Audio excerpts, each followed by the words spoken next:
विजय भागता हुआ अपनी ट्रेन में चढ़ा तो उसे आखिरी डब्बे में सीट मिली। जहाँ पर वो अक्सर बैठा करता था वहीं जाकर वो बैठ गया।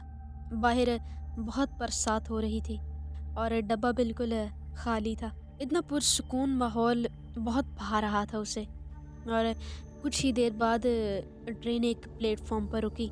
उसने सोचा कि नीचे जाकर मैं पानी वगैरह पी लेता हूँ। ये सोचता हुआ वो अंगड़ाई भरता हुआ नीचे उतरा और पानी लेकर अंदर आ ही रहा था कि एक आदमी उसके पास आकर बोला, दूसरों का सामान हथियाना बहुत गलत बात है।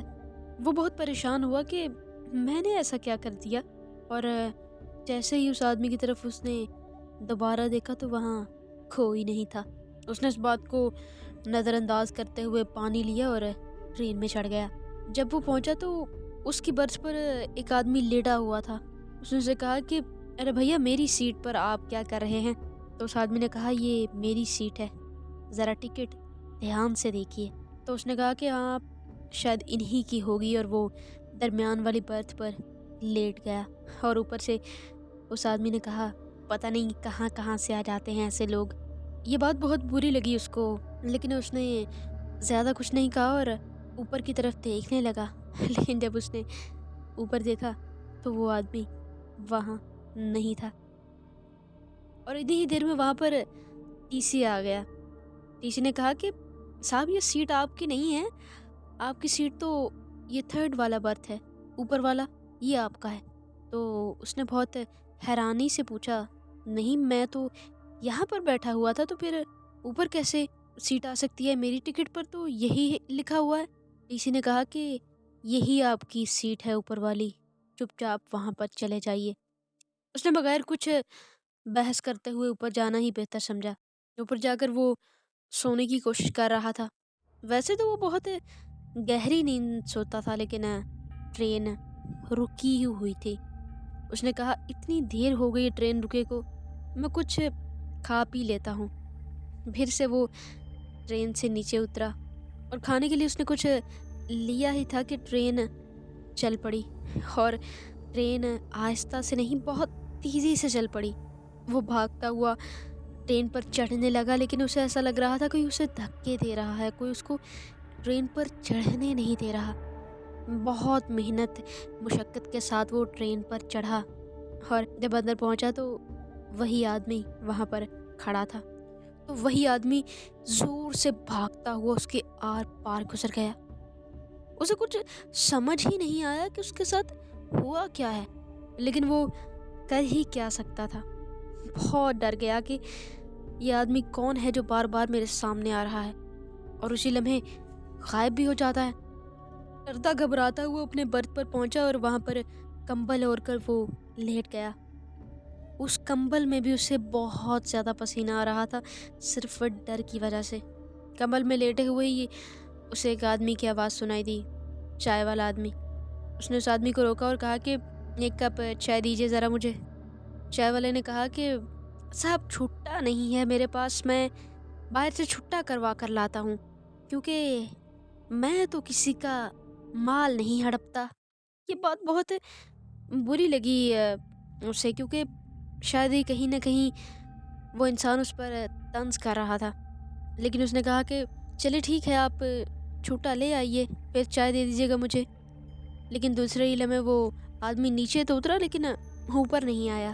ट्रेन पर चढ़ते ही उसे एक घड़ी मिली थी और उस घड़ी को उसने अपने कलाई में पहन लिया था। उस घड़ी पर उस वक्त 2 का टाइम था, रात के 2 का टाइम था। और वो फिर से नीचे उतरा कि वो चाय वाला कहाँ गया। मेरा तो सर भी बहुत दर्द से फटा जा रहा है। वो चाय वाला को देखने ही जब नीचे उतरा तो प्लेटफॉर्म पर लगी घड़ी पर टाइम 11:30 का हो चुका था। उसने सोचा कि ये घड़ी शायद ख़राब होगी, लेकिन घड़ी तो चल रही थी। उसने घड़ी का टाइम सही किया और उस चाय वाले को इधर-उधर देखने लगा। और जब वो ट्रेन के अंदर जाने लगा तो वही चाय वाला सामने आ गया। उसने कहा, हम किसी का पैसा नहीं हड़पते भैया, ये लीजिए अपना छुट्टा।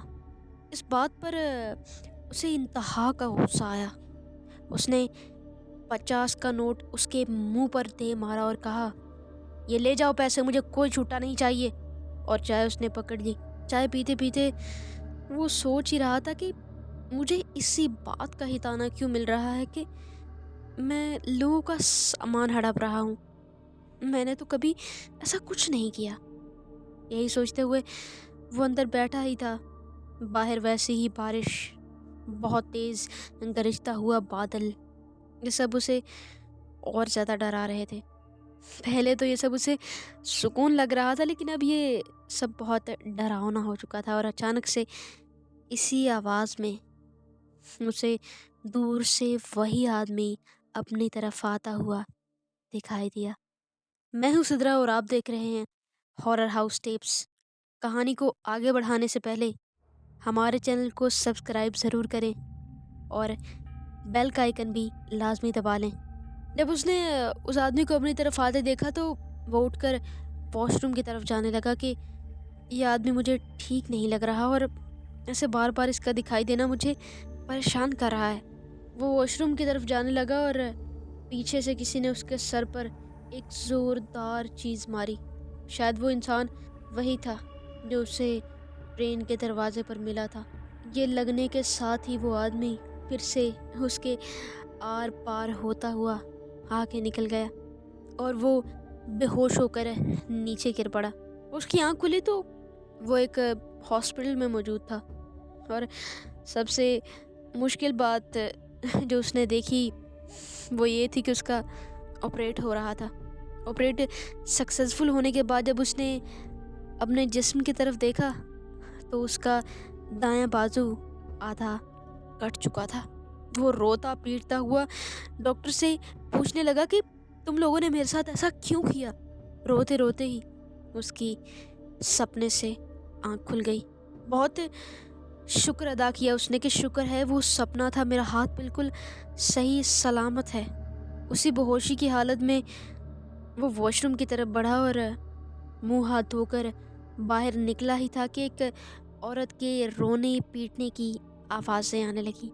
उसने थोड़ा आगे जाकर देखा तो बहुत ज़्यादा रश हुआ पड़ा था और जिस बर्थ पर वो लेटा हुआ था उसी पर एक आदमी की लाश पड़ी थी।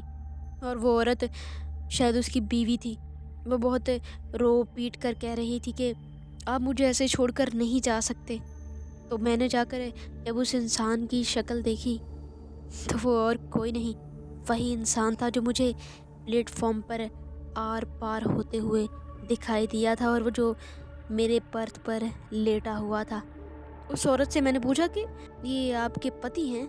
तो उस औरत ने कहा जी जी ये मेरे पति ही हैं। उनके पास एक घड़ी थी, वो भी नहीं मिल रही।